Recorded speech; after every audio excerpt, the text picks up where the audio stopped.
Your Excellencies, distinguished delegates, Commonwealth friends and colleagues, talofa. Oh, you're there, it's so wonderful. It is really a great pleasure that I welcome you today in the heart of the blue Pacific continent, here in Apia, for the 4th Commonwealth Women's Forum under the theme Collective Action for a Resilient Commonwealth, Solidarity for Gender Equality. I extend my heartfelt gratitude to the government and the great people of Samoa for the warmth which we certainly felt this morning in the front line, the warmth with which you have welcomed us to your breathtaking, beautiful home. I think none of us could fail but to be moved by the beauty not only of the scenery, but of the people, the singing, and the children. I think that really went right to the heart of all of us. And I really want to thank everyone, absolutely every one of you, who've made the effort to travel to Apia for this historic week. The Commonwealth Women's Forum is the highlight of the CHOGM week. And don't tell anyone I said that. Because it really brings together a vast array of voices spanning government, civil society, youth, entrepreneurs, and women's advocacy organizations, all of which are vital to the growth and development of our Commonwealth. And it resonates with me so deeply, not only as the first woman to hold the office of Secretary General, but as someone who has been with you on this fight for equality and justice for my whole life. The theme of this forum, Collective Action for a Resilient Commonwealth, Solidarity for Gender Equality, captures our shared vision for a more equitable world. It underscores the importance of unity and collaboration in tackling the complex and interconnected challenges which hinder the cause of gender equality. And there could be no more fitting host for the Women's Forum than Samoa. Given the significant strides this great nation has made towards gender equality. In fact, I remember in 2016 when I first became Secretary General, it was to Samoa I came for the Women Ministers meeting. And I still remember dancing around the pool at the end with all the women who were celebrating this wonderful achievement. And Samoa's remarkable progress in recent years is epitomized by the Honourable Prime Minister, Fiame Naomi Matafa, who is not only Samoa's first female Prime Minister, but the first woman to lead a Pacific Island member of the Commonwealth.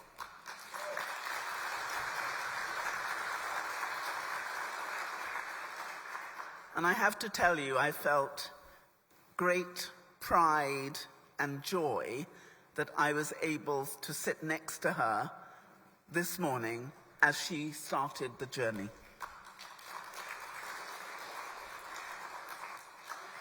Because a day like this reminds us that women are the core of progress in our Commonwealth, be it the scientists in New Delhi who got the first to the southern part of the moon, the educators in Kingston, or the business owners in Kampala. Women from all backgrounds, races, creeds, embody the Commonwealth's diversity, our resilience, and our determination. But we are Also, at a time when we know that the significant hurdles still exist despite the innumerable successes that we have had. And in too many of our societies, gender-based violence persists. In some cases, it continues to rise. Income inequity, structural discrimination, and restriction of women from leadership opportunities are still a plague in our world. These problems are all interlinked, and if we are to overcome these obstacles, we must acknowledge that gender equality is as much a route to development and prosperity as it is a question of rights and justice. We know that when women are fully included in decision-making processes, societies are more peaceful, robust, inventive, and stable. Through our comprehensive range of programs which support women's leadership, entrepreneurship, political engagement, and digital inclusion, the Commonwealth has achieved tremendous progress towards gender equality. You all know that when I took office in 2016, I pledged that we would put the wealth back into Commonwealth, but also we would put the common back into wealth. And gender inclusiveness is central to that mission. And I am so proud of what we have achieved together during my tenure as your Secretary General. Our progress encapsulates the spirit of our Commonwealth connection, our Commonwealth cooperation, as well as our collective efforts to transform the future for the girls and women across the 56 member countries, 60% of whom are under the age of 30. And I was delighted this morning when we heard the voices of our women, the voices of our girls, but in harmony with the sweet sound that came from the men who supported them and who were their allies.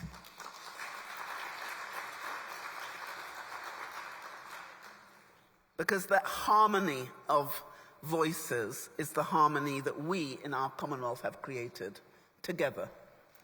And the fight to prevent and ultimately end violence against women and girls remains fundamental to our mission, which is why we launched the Commonwealth Says No More initiative in partnership with the No More Foundation, which now has chapters in almost every Commonwealth country. And I hope, as we go forward, there will be no country who is not part of this push to end the violence.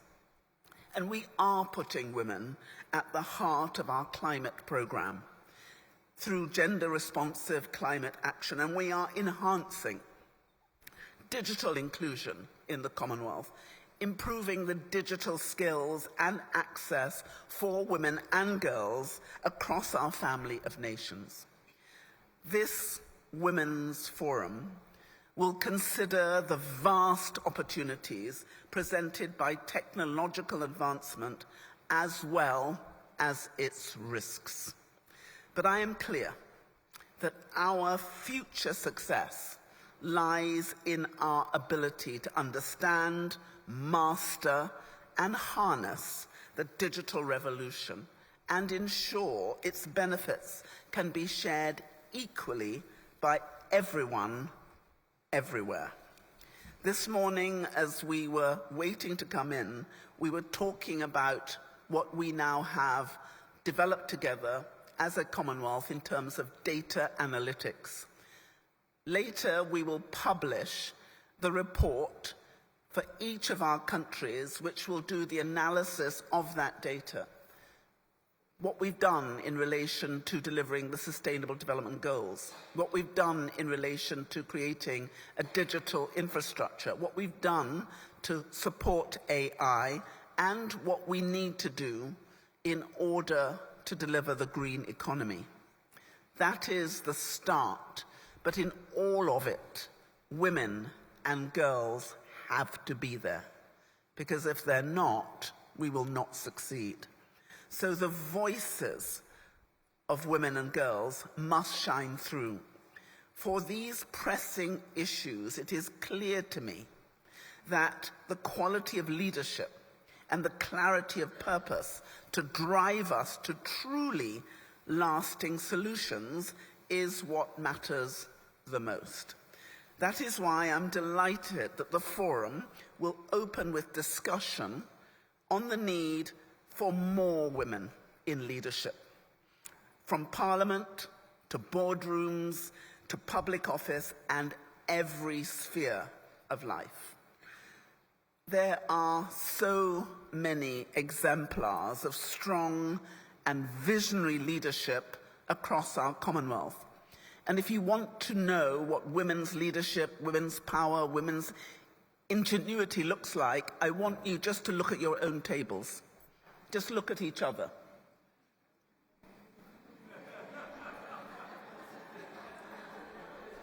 That's what it looks like.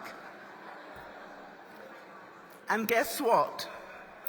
Some of it looks like male. So we can do this, we can do it together, we have the power, we have the ingenuity, we have the strength. But we only have that strength if we understand we have to do it in partnership. That's where our strength lies. So I am deeply grateful that Their Excellencies, the Prime Ministers of Samoa and Tuvalu, will be with us here at this forum. And I'm so delighted to see my sister, the erstwhile Foreign Minister of Tonga, because that's what leadership looks like too.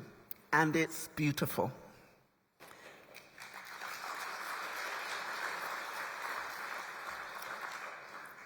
Because I think when our leaders come to share their insights on the transformative role of women's leadership in sustainable and equitable development, we will have the diamonds we need to build a better future. And I'm confident that these discussions will be fruitful to enable us to reaffirm our commitment to collective action and solidarity for gender equality. So to all our speakers and moderators and delegates, I say a heartfelt thank you. Thank you for standing with us and walking with us on the Commonwealth throughout this journey. And I always think when I come to these sessions of what my mother told me. So I'm saying this to every single woman, and she told me this when I was less than 10. She said, "Darling, we don't let men do anything else on their own. So why do we let them run the world?"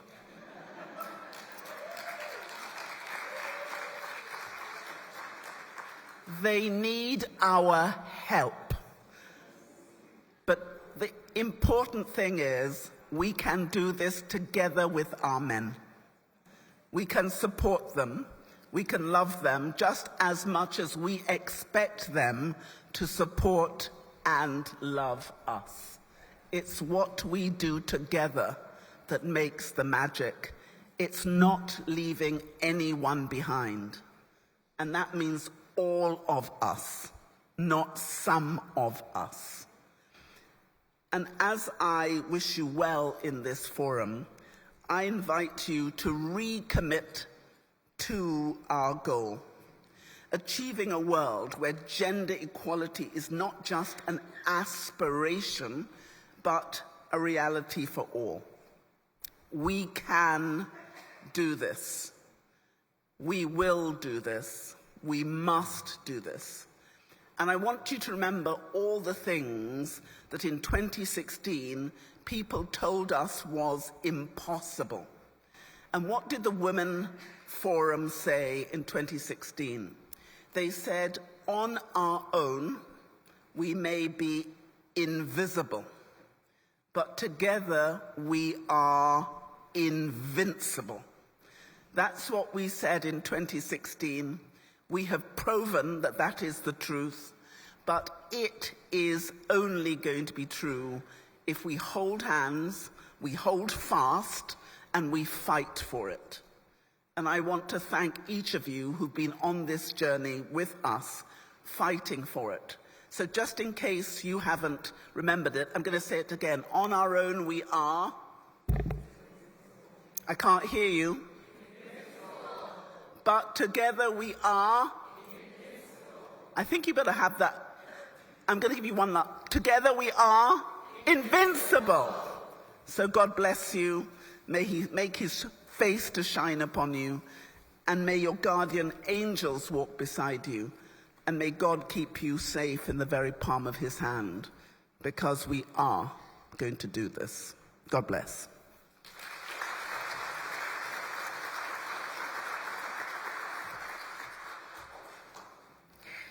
Thank you, Madam Secretary General, for your opening remarks. I think you have certainly set the tone for the next 2 days towards transforming the future for women and girls in our Commonwealth of Nations, where we leave no one behind and where together we are invincible in our journey to advance gender equality.